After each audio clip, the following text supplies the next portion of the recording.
एक बारी देवताओं में और दानवों में युद्ध हुआ। उन्होंने समुद्र का मंथन किया, ओशन को चर्न किया, जिसमें से कई रत्न निकले। इसी कथा को एक नाटक के रूप में प्रस्तुत करने के लिए हमारे कुछ भाई बहन यहाँ हैं। देवराज इंद्र को अपने पद और देवत्व का घमंड हो गया था। घमंड की वजह से इंद्र ने महर्षि दुर्वासा का अपमान कर दिया। ऋषि दुर्वासा को क्रोध आ गया और उन्होंने इंद्र को श्रीहीन होने का श्राप दे दिया। इस श्राप की वजह से देवताओं का ऐश्वर्य, धन, वैभव, स्मृति जैसी सभी शुभ बातें खत्म हो गई थी। भगवान विष्णु ने देवताओं को समुद्र मंथन की युक्ति बताई कि समुद्र मंथन करने से दिव्य रत्न निकलेंगे, अमृत निकलेगा और उस अमृत का सेवन जो करेगा वह अमर हो जाएगा और देवताओं का सौभाग्य फिर से लौट आएगा। लेकिन उसके लिए देवताओं को असुरों की मदद लेनी पड़ेगी। इंद्र ने दैत्यराज बलि से बात की। दैत्यराज बलि भी समुद्र मंथन के लिए तैयार हो गया। बलि भी असुरों के लिए अमृत पाना चाहता था। समुद्र मंथन के लिए वासुकी नाग की रस्सी बनाई गई और मंदराचल पर्वत की सहायता से समुद्र मंथन शुरू हो गया। एक तरफ असुर और एक तरफ देवता। इस कहानी का आध्यात्मिक रहस्य है। ये कहानी तो आप सबने सुनी होगी। ये कहानी भक्ति में बहुत प्रचलित है, लेकिन आज हम इसको एक आध्यात्मिक कहानी के रूप में प्रस्तुत करते हैं। इस कहानी का आध्यात्मिक रहस्य है मन का विचार सागर मंथन। पानी का मंथन नहीं, मन का विचार सागर मंथन। और मन में 5 विकारों और दिव्य गुणों में खींचातान। मंदराचल पर्वत परमात्मा शिव द्वारा दिए गए गीता ज्ञान का प्रतीक है, जो उन्होंने भगवान विष्णु के पूर्व जन्म दादा लेखराज अर्थात ब्रह्मा के मुख से दिया। और वासुकी नाग मन के विकारों का प्रतीक है। ज्ञान युक्त विचार सागर मंथन से पहले विष निकला। माना मन को मथने से पहले बुरे विचार व मन के विकार निकलते हैं। विष को शिव जी ने गले में धारण किया, नीचे नहीं जाने दिया।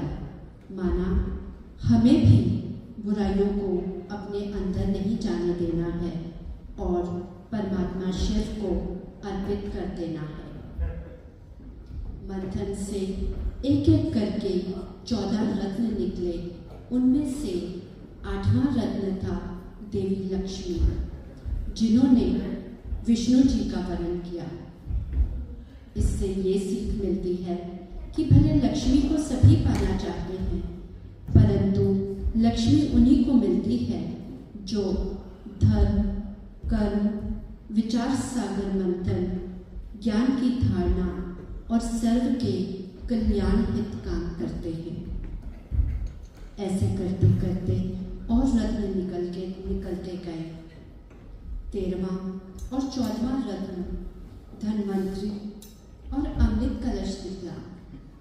विष्णु जी ने मोहिनी अवतार लेकर दानवों से बचाकर देवताओं को अमृत पान करा दिया। असुर भी अमृत पान करना चाहते थे, लेकिन विष्णु को पता था जो मोहिनी अवतार लिए थे किसको अमृत पान कराना है, कौन योग्य है, और उन्होंने सब देवताओं को अमृत पान करा दिया। अर्थात जब मन से बुरे विचार दूर होते हैं और हम अंतिम चरण तक शांति और धैर्य से काम करते हैं, जब तक कि पूरा विष न निकल जाए, तो देवताओं को अमृत और देवत्व का वरदान पाने की सफलता मिलती है और एक सुख समृद्धि का साम्राज्य स्थापित होता है। ये सीख केवल शिवरात्रि के उपलक्ष्य में नहीं, हम लोग जीवन के हर पहलू में इसको अप्लाई कर सकते हैं।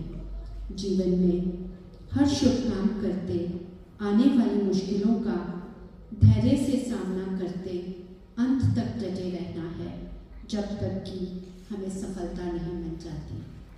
Om Shanti.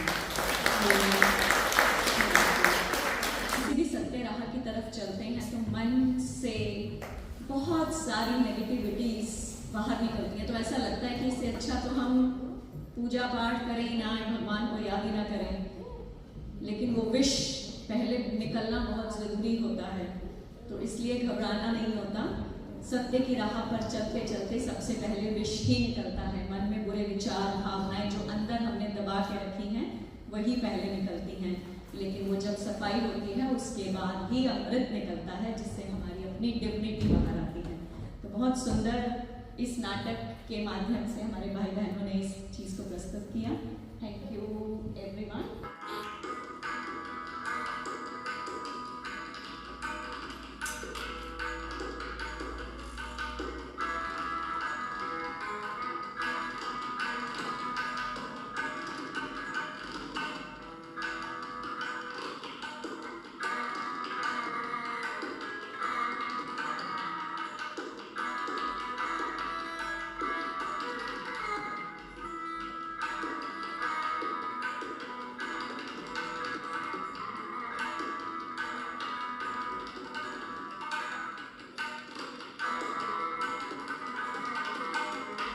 Hi, my name is Liana. I'm a model and a law student at UTS, and I love to support local businesses in the area that really help people around. So if you need any help with your house, please call PLU Renovations and Handyman and call Mr. Manu for the best service possible. Hi, I'm Tia. I'm the founder of an organization called Empowered BWB. It's a community organization that promotes businesses among other things. And I would like to say that if any of you are building a house, if you like to construct a custom house, please approach Mr. Jatinder Singh from JB Prime Homes. I would highly recommend him. Thank you.